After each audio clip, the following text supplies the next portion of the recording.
Hi, my name is Josh Whiffen, and this is my spiritual life application video. When answering the first question, what is the gospel, I think it's important to understand what the gospel means. Most people don't understand the gospel actually literally means the good news.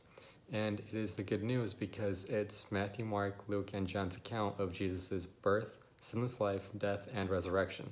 Now, what's important about those four parts is the resurrection, and it's because of Jesus' resurrection that he was able to literally tear the veil between man and God that had been up there for thousands of years ever since sin entered the world.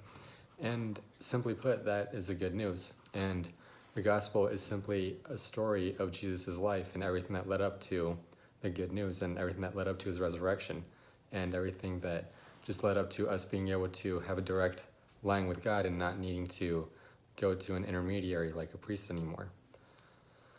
When answering the second question of what does it mean to be a disciple of Jesus, I think it's also important to understand what being a disciple means. And being a disciple means being a follower. That's why Jesus' disciples were his followers.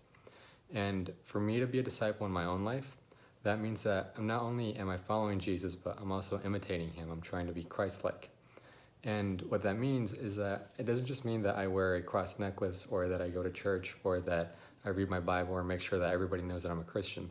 What that means is that anytime anybody looks at me, they should be able to see Jesus in the way that I act and just in everything that I do, in my behavior, in the way that I talk, the way that I treat other people.